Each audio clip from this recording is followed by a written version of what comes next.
we had the gift of being able to do ceremony together.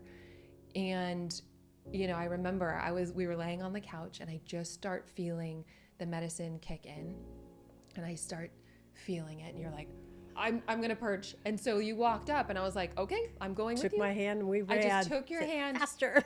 And we just darted to the bathroom.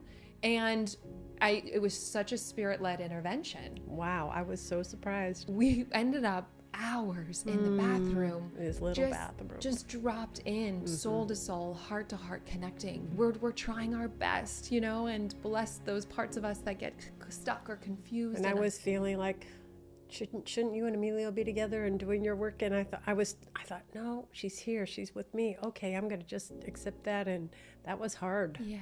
To let yourself receive that time, that was really important. I felt that you wanted to be with me.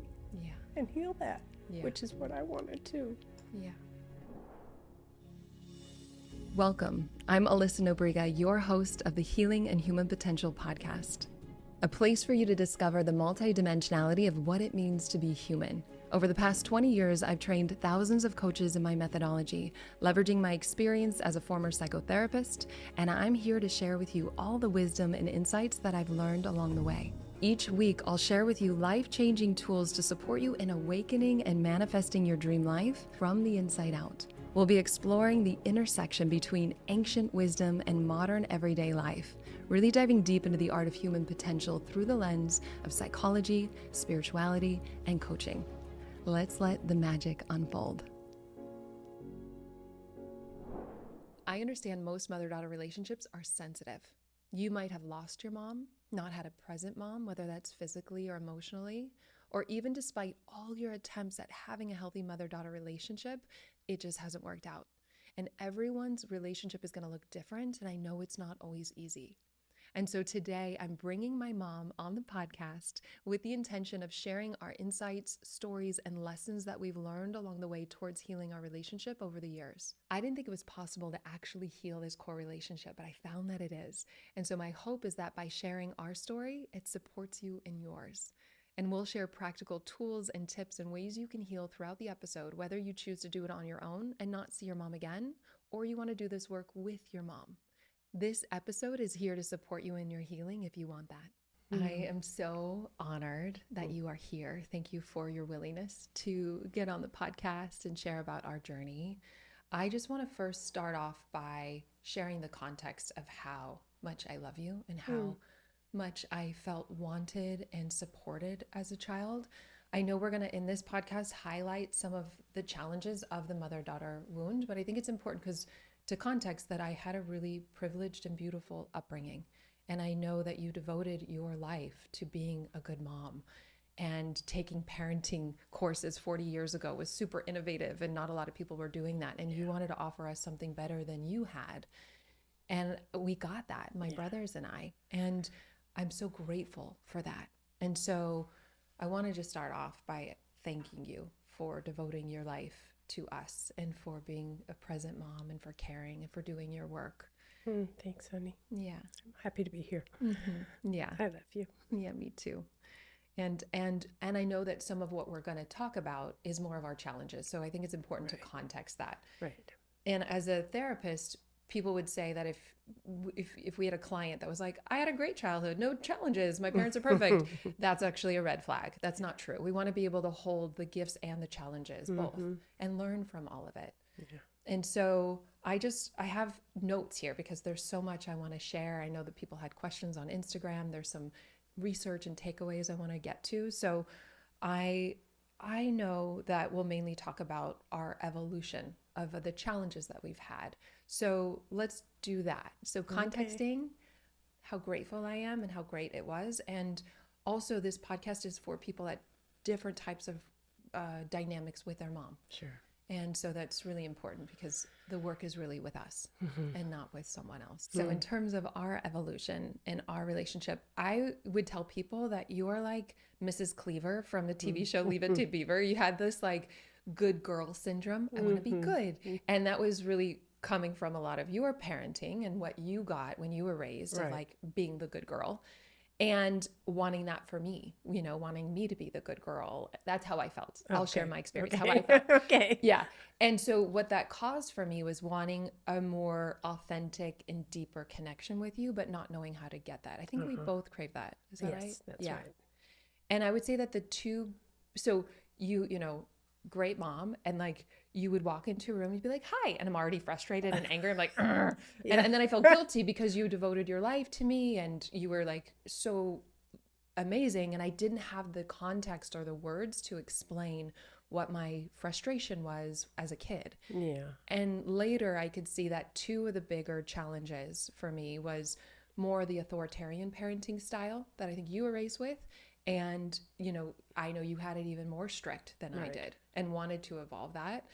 But I wanted to feel more freedom. I wanted, not when I was 18, which I heard a lot. I remember when we were growing up I don't know if you remember this, I'm sure you do, but over the kitchen table, there was this art piece of a hen. I'm a mommy, that's why. Yeah. And that was like kind of the motto, Yeah, you didn't like that. I didn't like that at all. And it was a lot like my mantra was, you're not the boss of me. No, I know. I definitely heard that. fought back. I was like, you're like, told everyone, you're not the boss of me. And I wanted more of that autonomy. Yeah.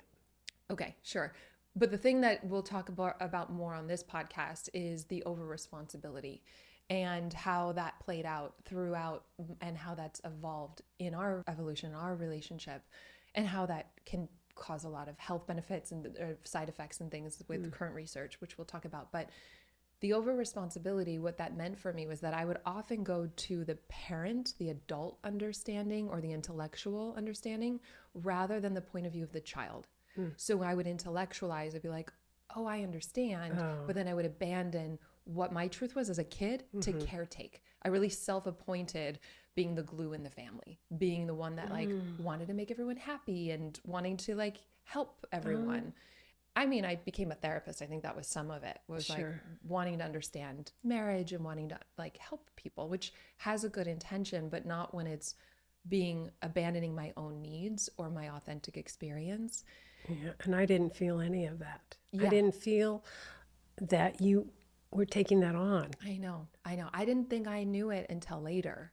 I think a lot of the times, I think with kids, and I'm still unraveling that. It's no longer with you anymore, and I'll share some of the evolution with it, but I'm still unraveling that. And some of these things are really secretive. And I think, Gabor Mate, who's been really a big influence, I think, for both of us, and I'll share some of his work, but he says that the child, to create attachment, has to abandon the authenticity of the child.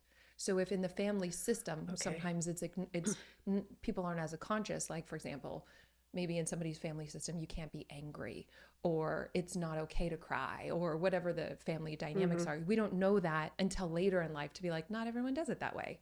And so without the understanding, the awareness, or the language, it can just feel frustrating where you're like, hi. And I'm like, and you devote your life to me. And then I feel guilty. I'm like, why do I feel this way? And I didn't get it. And you didn't get it. Yeah. And then we felt further divided. Right. And, and we've both since done so much work to support ourselves in evolving. When was the first time you felt like we connected more authentically? I think, gosh, you were always so mature. When you played Let's Make a Deal, you were in 8th grade. And we went into... I'm always making deals here. Yeah, no, I thought, oh, she's going to be an attorney. But you said, let me do what I need to do to get my homework in on time so you're not always on me for it. Yeah.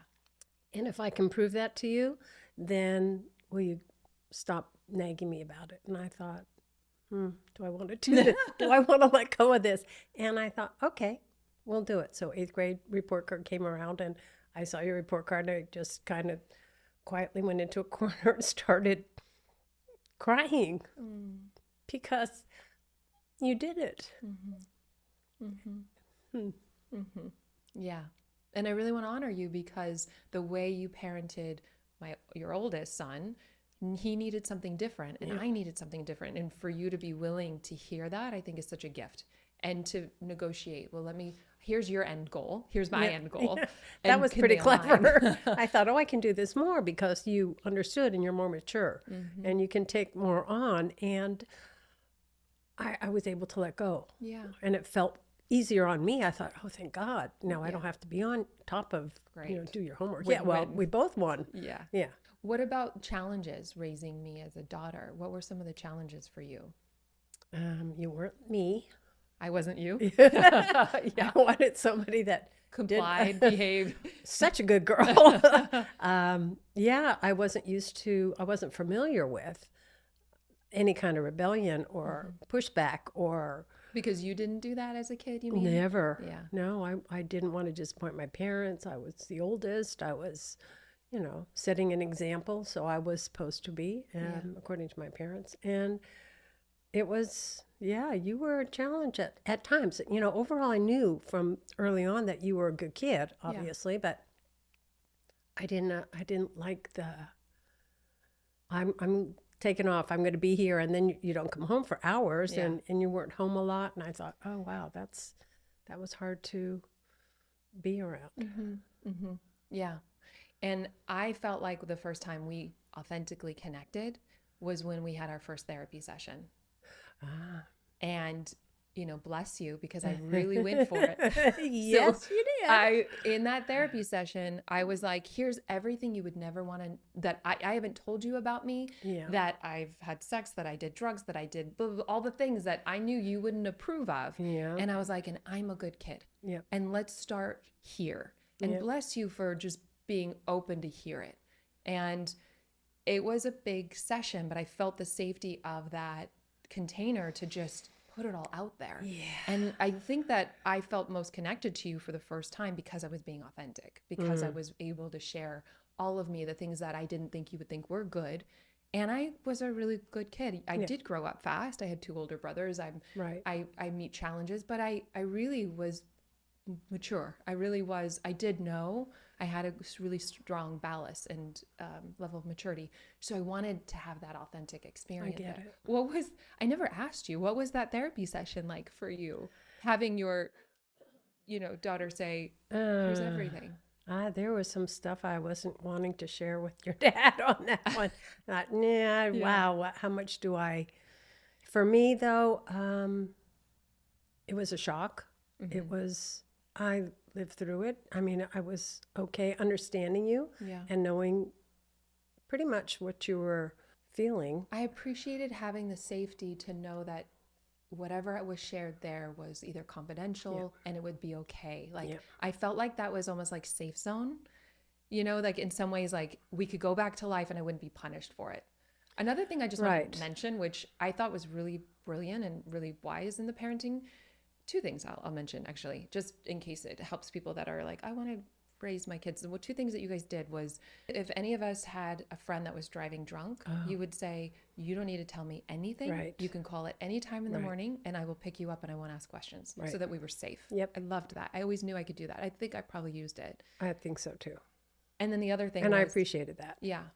And then the other one was around not assuming that you guys were going to get us a car. So like actually encouraging us and feeling supported. Not every person is in this situation, but supporting us and saying, okay, if you're working, whatever you have in the bank, we'll take out 1/3. Yes. And we will keep that for gas, repairs, and then we'll double the 2/3. So it was encouraging. And it was also like, you're supported because you guys could financially, but it was also like, and show up for it. We'll meet you in that. Yeah. So just side note, I thought those were really great things that made a difference. Imagine having a fulfilling career doing what you love, working from anywhere in the world, setting your own hours while making good money and a big impact. If that lights you up, then I'm super excited to share with you today's sponsor, the Institute for Coaching Mastery. This is my robust, accredited year-long certification program for new or seasoned coaches, therapists, leaders, and those just looking to up-level their life in a profound way. We have an amazing community of students from all around the world who have really started their journey to expand with us both personally and professionally. And this experience is designed to give you the 3 things that you need to thrive. So first, you have all of the tools and support you need to move past what's been holding you back so that you can completely change the trajectory of your life. And then you learn how to masterfully and confidently facilitate transformation with your clients or your team, regardless of your niche. If you want to do health, business, relationship, or you just have no idea yet, we hold your hand through that. And then lastly, you'll receive my 6-figure and beyond signature roadmap that's customizable to meet you wherever you are. So whether you want to do high ticket sales, online marketing, or you just want to hit 6 figures without ever needing to go on social media, we've got you covered. And this truly is the most rewarding work in the world. We have new students now who have a wait list of dream clients in under a year. We also have seasoned students who are doing $80,000 months. And this is really about creating lasting transformation from the inside out so that you can share your gifts and serve the world in all the ways that you're called to. And I've seen firsthand the power of what happens when you have the community to collaborate with, but you also have the right tools and resources to really thrive. And so whether you want to do your own personal development, you're wanting to become a coach, or you're just looking for a cutting edge approach to really grow your business, the Institute for Coaching Mastery is for you. You are held every single step of the way. And so if you want to get behind the scenes access to the Institute with 3 proven transformational tools for free to help you create the business and life you love, all you have to do is go to alyssanobriga.com/tools, or you can find us at alyssanobriga.com/apply now to see all the details and apply today. The therapy session was a big one for me. The report card was big for you. I felt like the next big journey in our healing of our relationship was when I was in grad school. So I went to get my master's in spiritual psychology, and I started really doing some deep work inside me. And they had an opportunity. They said, take a challenging relationship that means a lot to you, that would be the biggest bang for your buck if you could actually heal and change it. And the beauty of it was, so I chose you, that I worked on my relationship with you for 9 months. But this is really important to know that I didn't actually work with you on it. I worked around my triggers with you inside myself. And as I changed, our relationship changed. Yeah. And it was such a gift. And we're going to go deeper into the specifics of how we did this towards the end as well. But I'm going to share a few things here. So go for it. Yeah. Oh, I was just going to say, on your way home on Sunday nights, you would drive from Santa Monica to San Diego and call me. And I thought, our conversations were so elevated and so amazing. And I wanted more of that. And it felt good. And we were connected. And it was wonderful. And we kept each other company, or I kept you company while you were driving. And it was great. And then January came around. You said, I'm not going to do that anymore. It was like you pulled something away from me that was so good. And then you said, I need to process. Well, I understood that. I've had 50 years of therapy already. So I knew that processing was important. So I thought, okay, something is working you, and it's a gift. And I think that was first year, because I think the first year I was just high and sharing my insights and learnings. And then I realized I want to have time after a big weekend just to be in silence and let it integrate. The second year is when I started doing work with you and my relationship, 9 months of really focused work. And some of the work that I did that really moved the needle for me was reparenting myself. So again, not any parent could meet every single one of our needs. And so we learn how to parent ourselves. And yes, when we're kids, we needed our parents to be a certain way so that we could attach, so that we could be safe. But as adults, it becomes our responsibility to go back to the memories that were hurtful or needed something different than we were offered, whether our parent wasn't aware or emotionally available. How do we really, so for example, I would go back to a memory I would have of wanting more autonomy, for example, and I would listen to my little one, what she wanted to say from her childhood experience.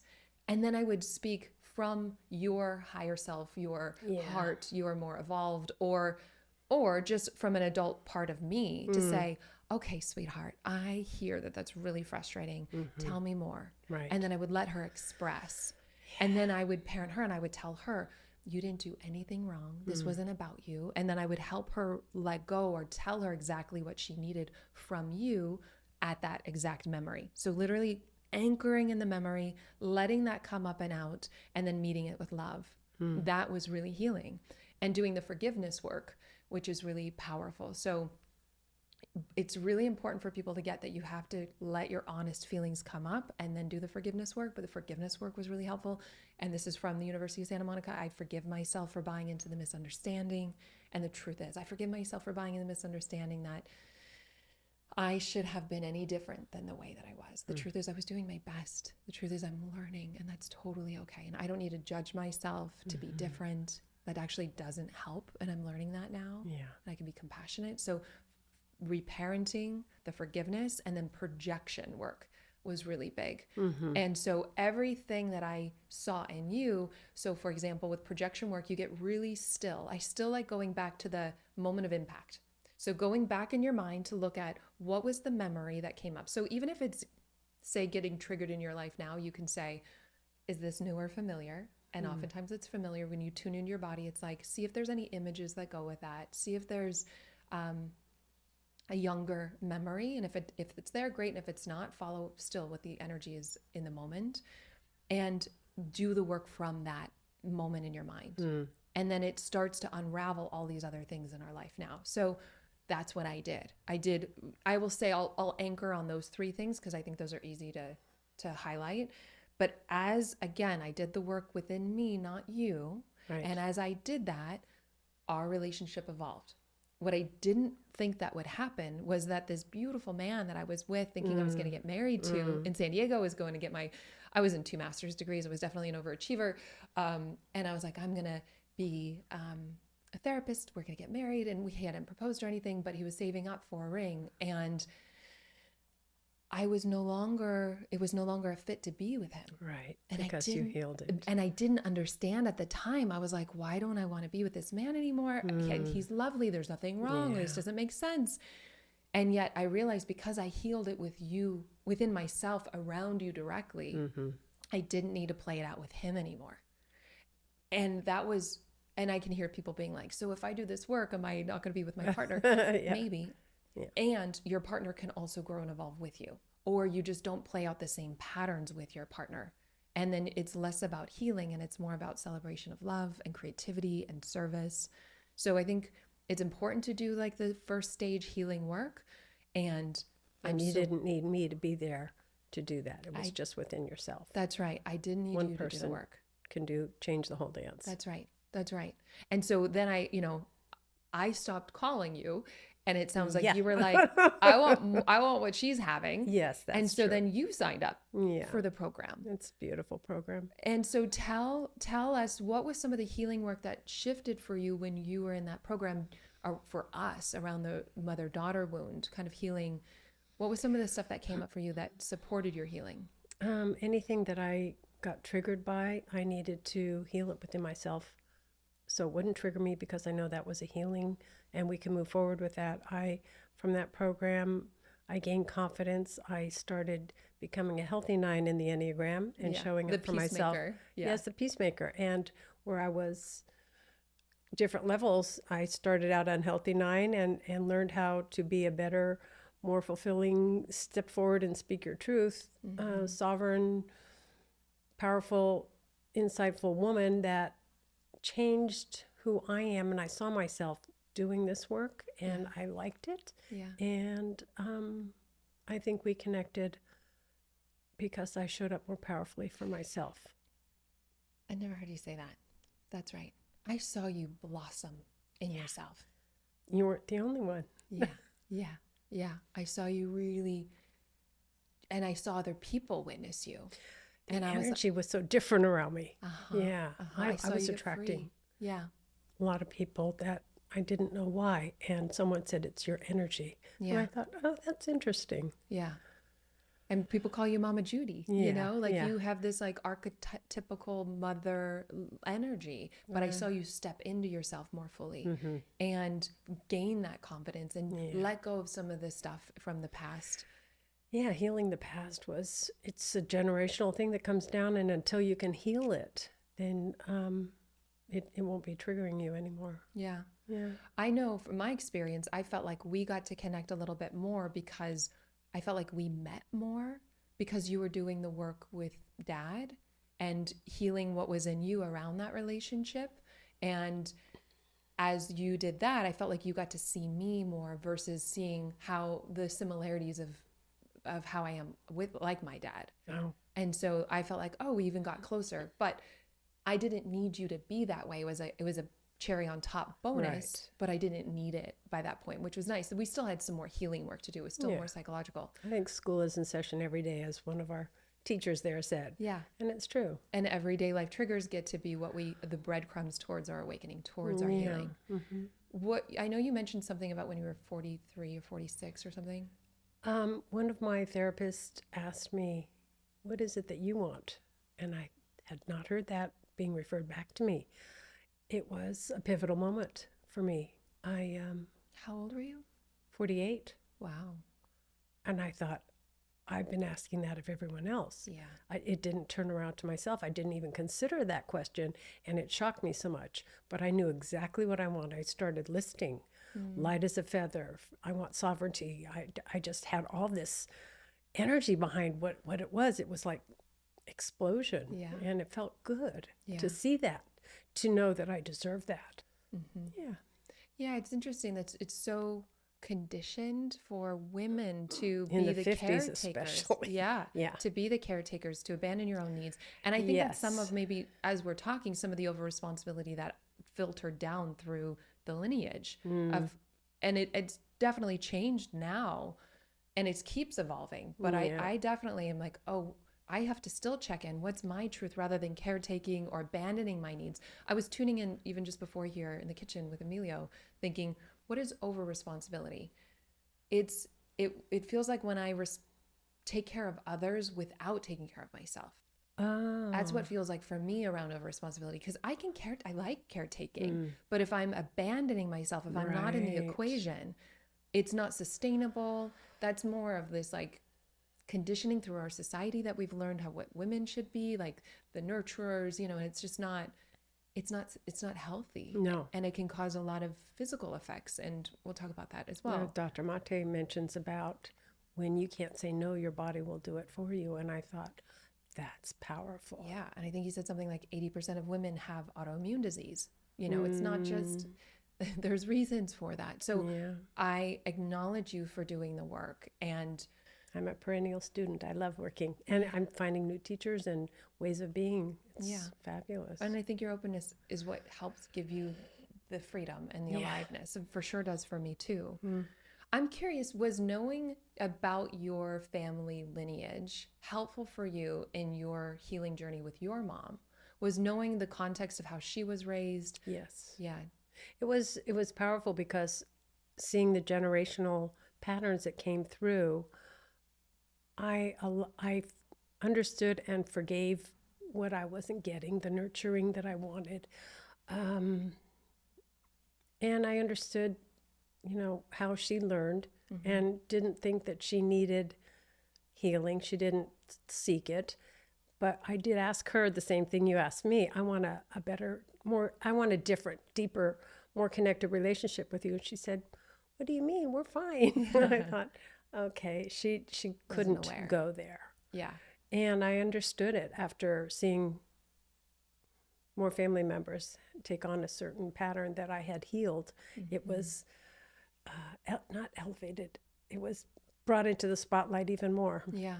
Yeah, that makes sense. Like, you heal it, and then you can see from a different lens. Yes. Kind of like we don't even know that we need to heal something until somebody else lives that separately, or we've healed it and then we start looking with new eyes, and we're like, wow, I didn't even know I was carrying all this weight. Right. And then when you release the pattern, it feels so good. You know, rock out of the backpack. Yeah. I mean, that's breaking generational patterns. Yeah. And I appreciated you doing that at your graduation party.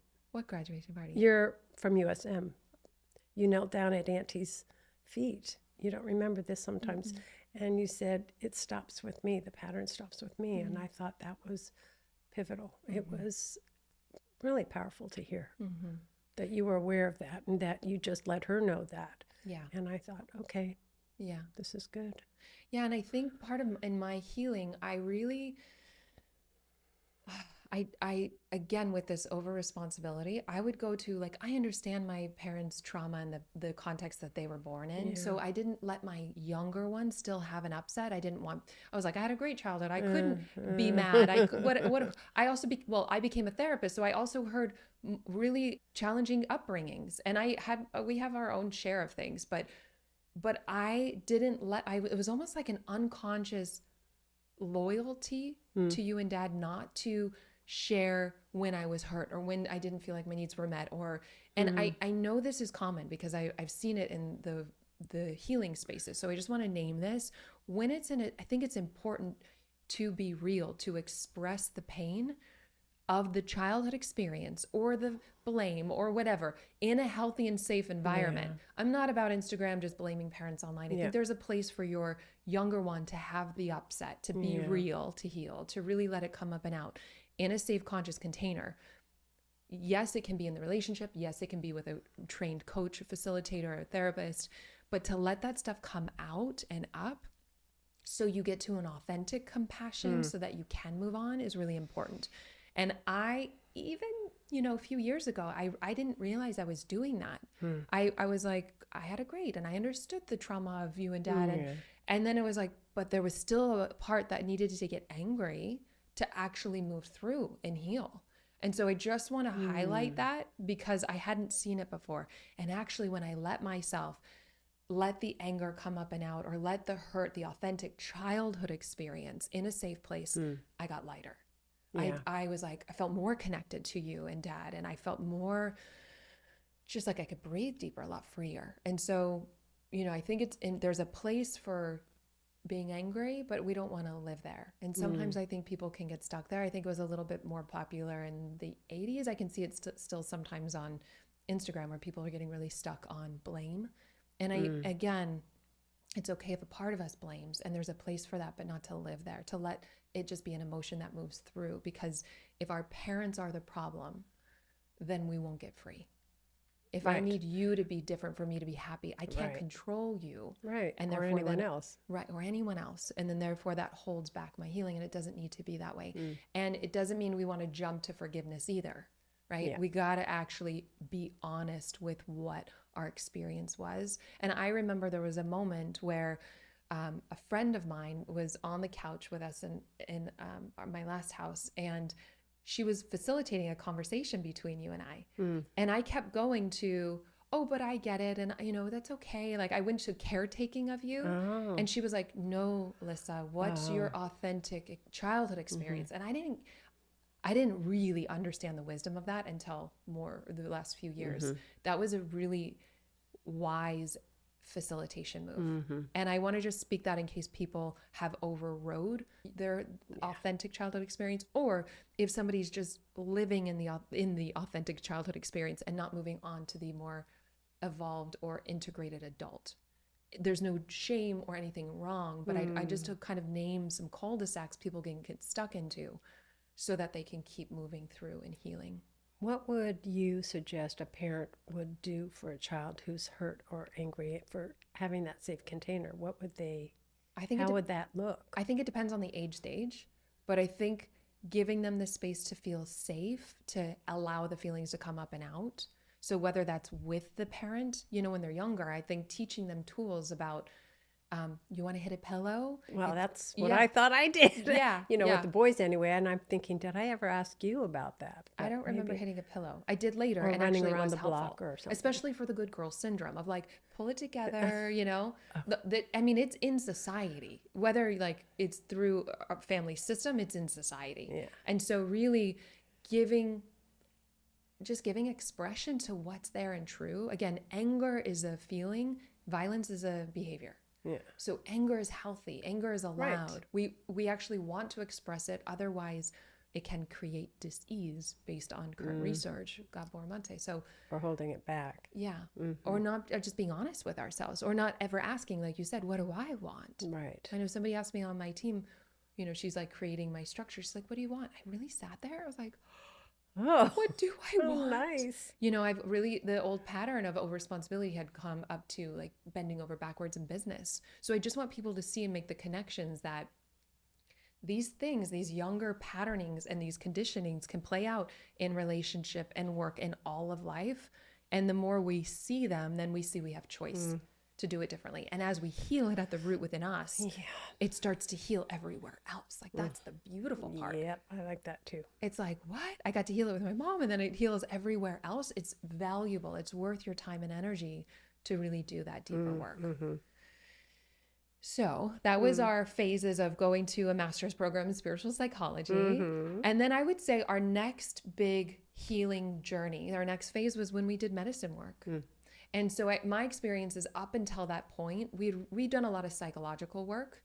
And I felt like we still were looking to connect on a soul level, like really connect without the filters, the past, the drama, the like trying to heal, like just soul to soul, just dropped in and connect. And we had the gift of being able to do ceremony together. And, you know, I remember we were laying on the couch and I just start feeling the medicine kick in and I start feeling it. And you're like, okay, I gotta go. And you stood up. I thought we were outside going. I think we were outside on the couch. Oh, okay. Yeah. And you were like, I'm going to purge. And so you walked up and I was like, okay, I'm going with you. Took my hand and we ran. I just took your hand. Faster. And we just darted to the bathroom. And it was such a spirit-led intervention. Wow. I was so surprised. Because I just like, we ended up hours in the bathroom. This little bathroom. Just dropped in soul to soul, heart to heart connecting. And yes, it was a powerful moment. And it was because of the work that we had done prior to the offer that gift. It wasn't just the medicine. It was also the psychological work we had done. But that was, I feel like, the first time we really got to drop in soul to soul. And people would knock on the door. You guys okay? We're like, yeah, we're fine. Leave us alone. We just got to like share, like, I love you and all these things that we're doing in our humanness. We're trying our best, you know, and bless those parts of us that get stuck or confused. And I was feeling like, shouldn't you and Emilio be together and doing your work? And I thought, no, she's here. She's with me. Okay, I'm going to just accept that. And that was hard. Yeah. Tell me more about that. To let yourself receive that time that was really important. Yeah. I felt that you wanted to be with me. Yeah. And heal that, which is what I wanted to. Yeah. And we did. Yeah.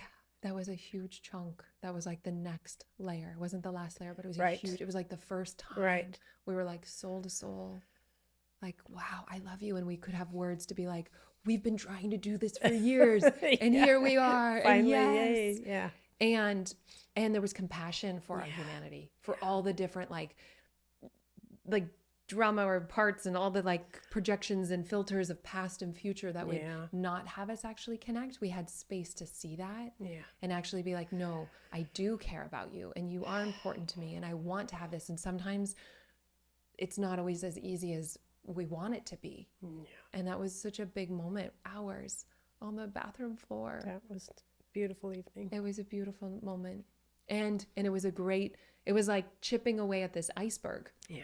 It was like, it kept, every year was the next level and it was getting smaller and smaller, but there was still an iceberg there until for me, one last straw, which was my trip to Bhutan.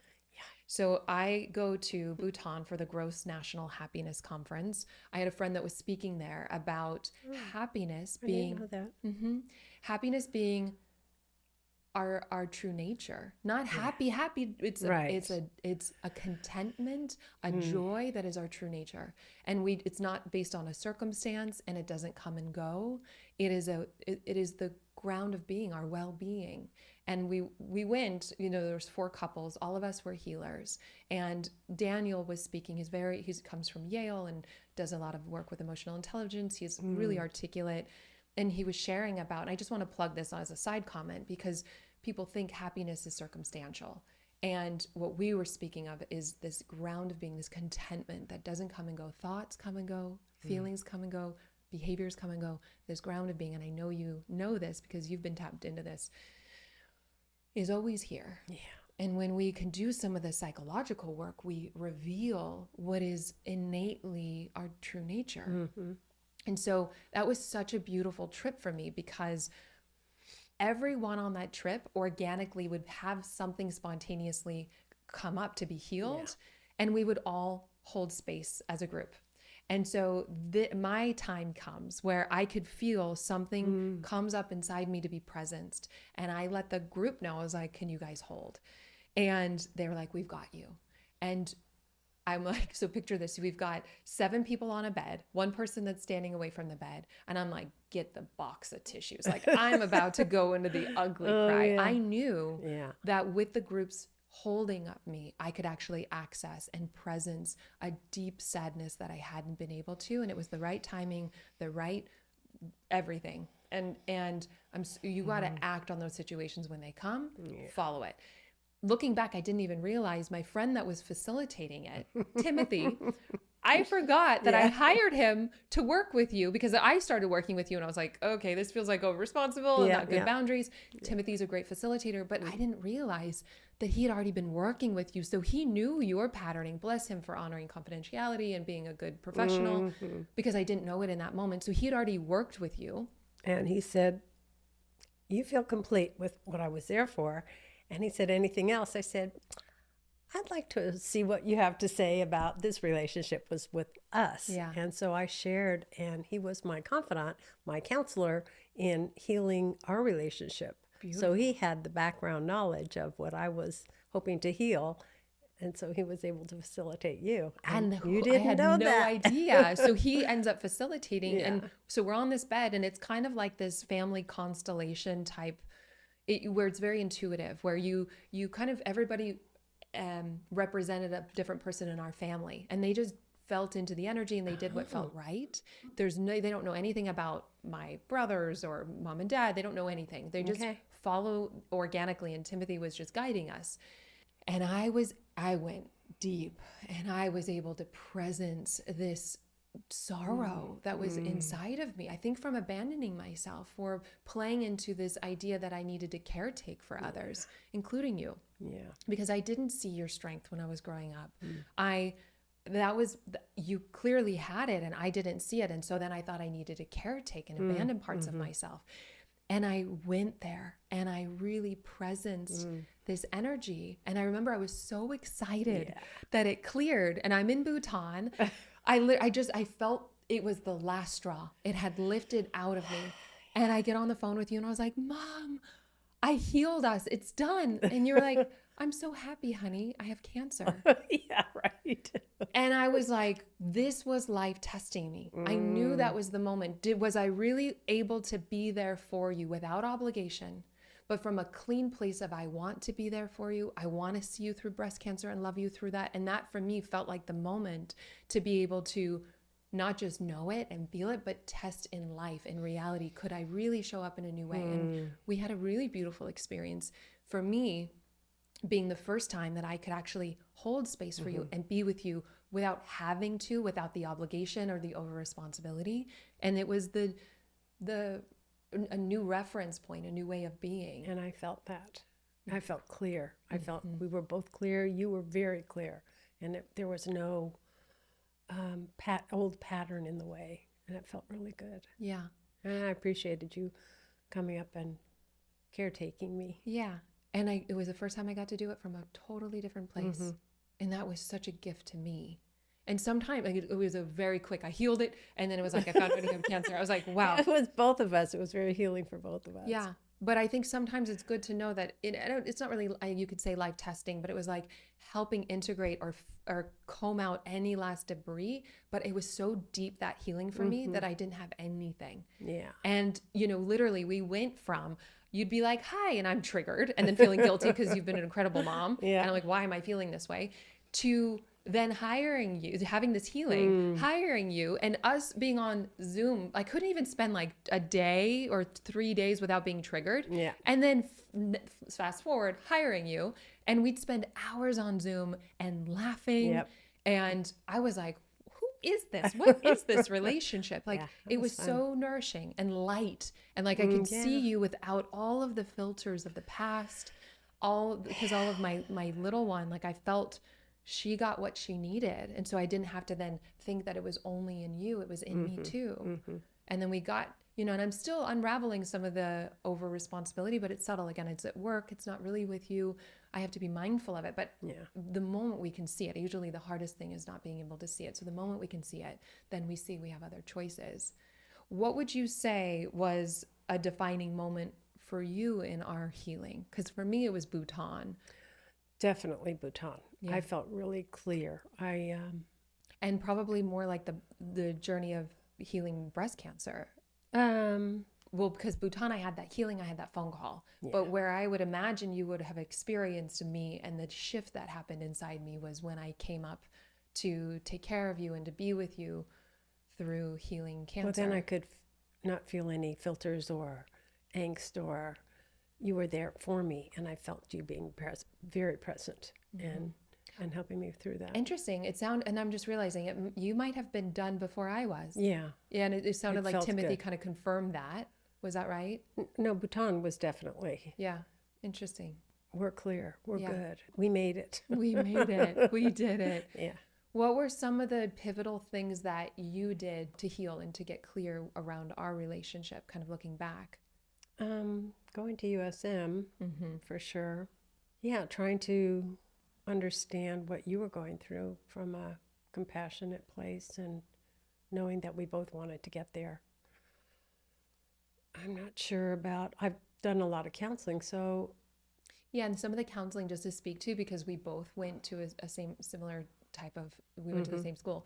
So some of that work is really about reparenting ourselves, going back to those memories and really looking at healing. They call it healing of memories. Yes. So going back to And the history of memory loving. and like applying love to the places inside that hurt. That's a Right. very big part of that school and that work. And working with my inner counselor, which is a loving, beautiful, wise inner counselor who is my authentic self, speaking to the parts of me who are triggered and healing that, because that is powerful. Just, okay, what's bothering me? Okay, so I would dialogue back and forth, or kind of a gestalt kind of thing. Yeah, too. open chair. You could talk from the part that knows and the part that's scared. Yeah. And letting those two integrate. Yeah, which is really that beautiful. was You can healing. do that in the chair love work. that. Yeah. You can also do that in writing. So different aspects, right? There's a lot of tools. There's a lot of tools, but I think people want that. So we can share some. So reparenting. So talking from the child, you can journal. And again, you can have somebody hold space that's a trained coach or therapist, or you can learn some of these yourself, especially if it's not big T trauma. If it is big T trauma, highly recommend having somebody that's trained that is trauma informed or a trauma specialist hold space to do that work. The forgiveness work again. That was big. That was big for me. Tell me more. Forgiving yourself, or for which part? That was the hardest part. Yeah, forgiving previous patterns, people. So once I forgave the people that I was hurt by. Well, we forgive ourselves for the judgment of those them, people. yes, and what they're going through. So I was able to seeing from an altitude was really powerful. Yeah. Like, okay, what's going on here? And if I can remove myself from the triggering place and get to that space, that was easier for me to heal it. Yeah. So I was able to heal 2 important past relationships and then myself, and didn't know that I would be the hardest person to forgive, but Why do you think that is? thinking I should have known better. Yeah. Yeah. And knowing it doesn't help. Exactly. Yeah. Exactly. You know, and I also wonder, you being raised Catholic and like Yes. there's this kind of like penance and I need to punish myself so that then I improve. But that doesn't actually work. And so I talk about there's different ways of knowing. We may mentally know something, but maybe we haven't really integrated it into our heart, and for sure we haven't integrated it into a new way of being. Right. So and like the there's feeling part. Yeah, so it's like watering a plant where you have the water seep into deeper ways of knowing. We knew it maybe, but we hadn't really felt it or started to live it until we're tested, until we actually apply the work.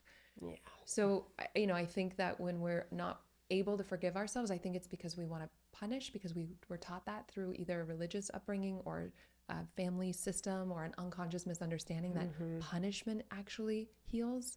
Yeah, That no, it doesn't. It doesn't, and it's got a good intention, but it doesn't. So it's like, okay, am I willing to try something different? Because if the intention of punishing myself is so that then I do better moving forward, just as a neutral scientist, like, does that work or does it not? Yeah. And can I test out being compassionate with myself and still learn the lesson?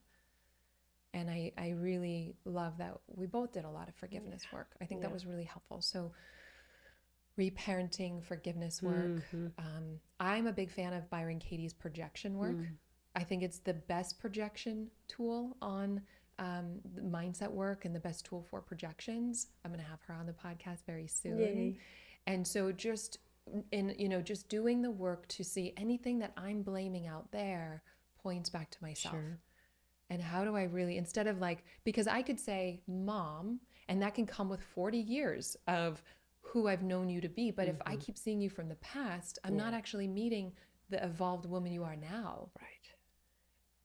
And I know we've got some questions from Instagram people are asking that we'll go into, but like, I think meeting somebody fresh in the moment, letting them off the hook, understanding some of our lineage of where we came from, and we'll talk a little bit more about that. Okay. But is there anything else that feels like that was a pivotal or a helpful part of your healing? Watching you grow and learn and help people was helpful to me, to just watch you blossom. And you became a teacher for me a while back, like when you were in middle school. I remember you going up to a little boy who was sitting lunch by himself, and I thought, you said, I just had lunch with him and I don't know who he was, but he was by himself. And I thought, oh my gosh, good for you. Thank you. You were showing me who you are, and just watching you grow. I wanted to learn more from you and about you and more about me through that. I think that's beautiful to look at parenting as, because I think we both used each other as teachers. And I think using everyone as a teacher is a masterful way to live, a really freeing way to live. And I know you and I both resonate with Gabor Mate's work. Dr. And Mate, I want to read some of the things that he shares, because what I'm hearing is that because he's a physician and a psychiatrist, which is such a powerful, I mean, his mind is brilliant, his education backs it, and his experience. I also want to have him on the podcast. Oh, I hope so. And, what he says is that there's not a lot of diseases that are only hereditary. There's some deeper psychological things that are playing in, and we've already kind of hinted to some of that. But he says that there are, I don't want to read these, 4 characteristics associated with chronic illness. So I want to read these because this is his work, and I think it's definitely motivated me to do more of my work around having healthy anger, healing over responsibility, checking with my needs. So the 4 that he says are the compulsive concern for the emotional needs of others. 2, a rigid compulsive identification with duty, role, or responsibility rather than or opposed to the needs of the self. 3, repression of anger, healthy anger. And 4, the belief that you're responsible for how other people feel, coupled with the belief that you must never disobey anyone. So to think about, like, that's actually what's creating, and that you were talking about when the body says no. Yeah. If it doesn't have an expression out, it can turn inward. And so if not just living a healthier, freer, open-hearted, open-minded, lighter life is not a carrot or the motivation, then some of this research is. And I think sometimes suffering or dis-ease has a motivation for us to look again, to do some of the deeper work. And I'm so honored and grateful. And I know we both love his work. And what I hear is some of the things that have really helped us. And I think, again, it was me doing my work with my story of you, the triggers I felt in my relationship with you. I want to really highlight that you didn't need to be different for me to find freedom. Yep. And I've tested that in other relationships. It is a gift that you were willing and have done your own work. And it's a benefit. I benefit from it. So I'm so grateful, but I didn't need it. And so you doing your work, me doing my work, us doing our work, all of it added to it, but it wasn't a need. And I really got to see where I thought I'd go back to specific memories where I was like, where I felt like I needed to be your backbone or I needed to support you, which was it was mine, self-imposed. I would go back and then I would look again without the story that I needed to do that, or that I didn't see you as strong. And I saw your strength. And I needed my little one to see your strength in that memory and in that age stage. So I was like, oh, and I remember doing this visualization where I saw like a cord of golden light, and you tapped into your authentic self. You can call it your authentic self, your inner counselor, but just you tapped into your strength and radiance. Then my little one was settled. I was like, oh, then I don't need to do it. Oh, yeah. And I exhaled and I was like, she's got her strength. So then I would forgive myself for buying into the misunderstanding that I needed to be strong for her. The truth is, that's not my job. And she has her strength. And I can see that now. So doing some of that work to see it and to let you have your experience, then I was able to settle a bit more and not feel like I needed to do it for you. And I think that my responsibility really rooted in childhood. And so I got to go back to those memories to look at that. But this is the true for any pattern people are looking at, whether it be around not having good boundaries, over responsibility, people pleasing, anything. We go back to the original misunderstandings to look again, to question our misunderstandings, to see and hear what we needed then. In that memory, we offer it now, and it starts changing everything else in our current situation. Let's take out, I know people had questions on Instagram. So let's answer some of those for people, and then we'll talk more. So what was the first question people had asked? How do I not give my daughter a wound to begin with? Yeah. So my answer would be that we are never going to be perfect parents, and your daughter's going to have wounds. And so I would rather support, and this is what we've done, like as a conscious family, to support the kids in having the tools to move through things and equip them, rather than trying to manage life or try to be perfect, because it's never going to happen. And challenges are going to come up, but how do you repair? It's more important how we repair than if a challenge comes up. And so, you know, I just want to encourage people to, I think the best thing we can do for our kids is our own work, to be an example. Absolutely, definitely. I'm curious, what would you say to your younger self as a new mom now? If you were to go back to a memory when you were, because nobody gives us a manual about this, what would you say to yourself as a mom? What did she need to hear? Oh, what did she need to hear? Yeah, your younger self. I think that I already knew the answers. I knew how to be. I knew that children needed love, and I had that. You told me that when I first became a mom. I remember that. And I'm a stepmama, and I was like, oh my God, 0 to 3. I've got 3 kids under 3. And it was just like, here and I go. A house and a dog and a cat. And a cat. And I was like, this just, you know, and I was like, I didn't have the 9 months to prepare. And you were like, just love them. Yes, just I remember love them. that. And everything else falls into place. That's beautiful. Thank you for that. That was really, I was like, okay, I got this. You know how to do that. I know how to do that. Yeah. Thank you for that. Yeah, that's all.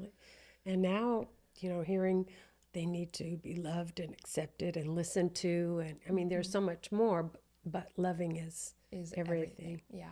And I also know that, you know, I feel like kids crave being seen, authentically being seen, not for what they do, how they behave, because behaving is good for the parents, but maybe conforming for the child. And I felt like when a child is seen soul to soul, and it just takes one person, it keeps something alive in them. And we can be that for ourselves now. We needed our parents then to do that, but we get to also go back and do that for those younger memories and parts that needed it then now. And it still matters. Okay, the next question. Oh, next question is, how to not get triggered every time my mom goes into her patterns. Example, she holds every mistake I've made against me and never stops trying to give me advice, etc. My experience is the more I focus on someone else and wanting them to be different, rather than the pattern that's getting triggered inside of me, the further away I am from my healing. So if I'm stuck in blame, then I'm not actually going to look at what's being triggered inside of me.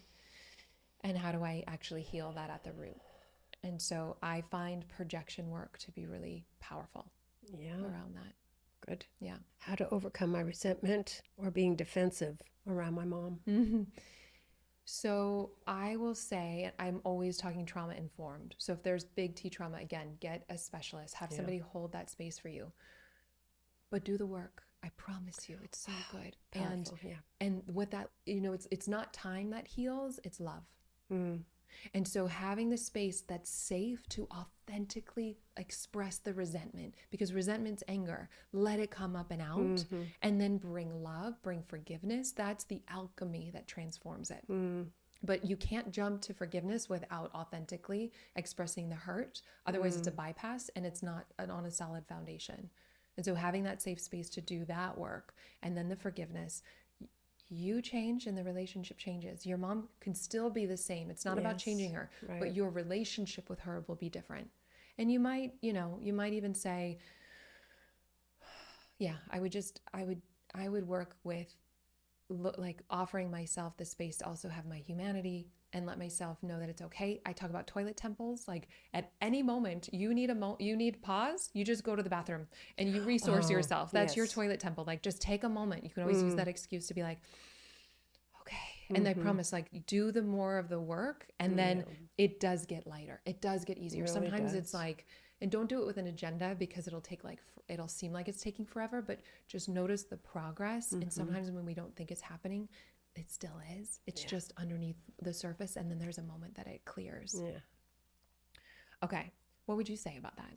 I definitely do your trigger work. Yeah. Anything that triggers you, it's not anybody else's issue. It's your own, and you need to clear that and figure that out. Yeah. Yeah. And if you weren't there for me, you weren't as present of a mom, I would let myself have my upset and my anger about that. And then I would use you to teach me self-love. I would use you not being there to learn how to be there for the parts of me that need it. I would reparent myself rather than staying in a victim. I would really use it to say, how do I love those? Like, how do I use I don't know what should or shouldn't happen. What I do know is that it did happen. And how do I use everything for my growth, for my healing, for awakening? Yeah. That is an empowering way to live. And so, yeah, that's my encouragement for people. And I also know that people are like, either I don't want to do this work with my mom, I'm not ready, or I just want to have more connection with her this Mother's Day. And I want to start with celebrations and deeper intimacy. I want to share 3 questions that they can ask their mom and kind of develop that. So the first question that I would say is, and you can both ask these. So I just wrote these down that I'll share. So first one is you can say, and I'll put these in the show notes on YouTube, but one memory I have of us where I felt so loved and connected was, and so I could share, you could share, and then you have a different question to create more intimacy. So for example, that's good. One memory where I felt so connected and loved by you is in 2019. I'm just sharing one that comes up. Okay. I had an event here with a few hundred people and you volunteered to support at that. And at the end of it, I think we were sober, but I think we were punch drunk at the end.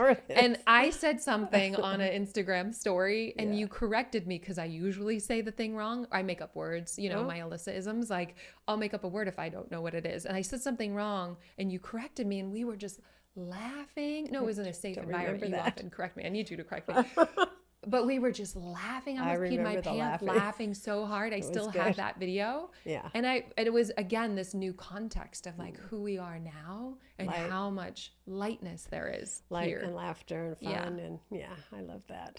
So you guys could both answer that. Another question you can say is, can you share a story? This is probably more for a mom. Can you share a story from your past that shaped who you are today? And then you guys can share. And then the third question is, and both of you could answer this if you want, but what's one memory where I saw your strength or one memory where I was really proud of you? You want to share one? I love learning. Yourself. Yeah, I love growing and getting lighter and laughing and having fun energy. It feels good to laugh. And that laughter story was really good. I'm laughing a lot every day, every night, and I'm loving my life. So that feels good. But a moment that you were proud of yourself or me? Proud of myself, I just shared, but of you, it's like every moment that I see you grow and how present you are with people and how vulnerable you are and how you're helping so many people. And it's just so touching. And people come up to me and say, "Oh, you're Alyssa's mom." I say, "Yeah, I'm very proud of you." Thanks, Mom. Yeah. Yeah. Yeah. And I think that touches It's you. 40 years of which moment do I pick, just It's really beautiful. Yeah. Thank you for that and for being that mom. And I also know that understanding more of our context supports us, both of us. I think understanding our family's history and the generational patterns that were passed down, both positive and negative, are important. Sure. So one bonus question you could ask is, what do you think when you think of your family growing up? What do you see as a gift that they had or a challenge that they faced? And when I was reflecting, some examples are gratitude. Like I know, like our family had we have a lot of gratitude. Like you live in gratitude. It's really beautiful. You model that. And also just that family is really important. We prioritize connection and, so interesting. Well, we'll talk about our family another time, but we all had a spiritual awakening at the same time. Without talking to each other about it. That's very rare. So like those are some of the gifts. Or like thinking of your lineage, when I would say one of the challenges of your lineage would be cutting people off, no longer speaking to each other, and I think that's the best way we've known how to process or create safety. But that is something to be aware of. That's like, that's something that we could work on as a family. But knowing both gifts and the challenges. And reaching out can also be a no thank you. Yes. And that's hard. And you have to honor that. Yeah, I do. If they're not ready, or if they and us talking about this, sometimes the no thank you is the mother doing that to the daughter, or the daughter doing that to mother. And so if it's ever not safe, or it's destructive, or for whatever reason it doesn't feel like you want to do this work with your family members, that's okay. And to create that safety for yourself, but still my biased opinion is to do the work. That would be beautiful. So just in closing, I want to highlight how beautiful it is to see you age. Oh, thank you. Because there's such a cultural narrative about when you get older, you go downhill, or life isn't as vibrant. And I want more examples, and I want to highlight examples in my life where my experience is that your life keeps getting better. It does. Where you're rocking your long silver hair. I've never seen you more in love in your life. Like after this, we're going to go shopping for your wedding dress because you're engaged. You're traveling the world. Like you reconnected with your first crush at 5 years old. Well, it was more like 12. Okay. Kindergarten met. First or 12-year-old crush, reconnected at a reunion, like bought your dream home, renovating it, like traveling the world, just living your best life. And I think it's important to see women rocking it in their later years. And I just want to acknowledge you because you're imprinting for me that life can still keep getting better. And why not? I love it. It is. Yeah. It's beautiful. And you're radiating, you're shining, just talking about it. I can see it on you. Yeah. And I just want to say thank you for loving me. Thank you for being patient with me. Thank you for doing the work on me. Thank you for creating safety. Thank you for just being the mother that you are. And I'm so grateful that I felt that we got to this point in our relationship. I know that we really, it took years, but it was worth all of it. And I hope that this serves people in some way. And I want more people to have this, whether, again, they're having that relationship with their mom or not. It affects every other relationship. So I love you, and I'm so grateful. Thanks, babe. I love you. I love you. Thank you so much for doing this work that changes the world, starting with yourself. It truly does make a difference. And if you're finding value in this podcast, a cost-free way to support us is by leaving an up to 5-star review. It does mean the world to us. And as a thank you gift, we're going to send you one of the most powerful tools that you will ever discover. You're going to get behind the scenes access showing you how to live into your full potential without letting fear hold you back from stepping into your dreams. Just head over to Apple Podcast or Spotify and leave a review now. You can take a screenshot before hitting submit and then go to alyssanobriga.com/podcast to upload it. And make sure to have your automatic downloads turned on wherever you listen so you don't miss any of the upcoming episodes. I have so much magic I can't wait to share with you. And you can find all this information in the show notes below. But lastly, if you're on Instagram, I love connecting and hearing from you. So come on over and say hello. I'm at Alyssa Nobriga. Thank you again for being here. I cannot wait to share more with you.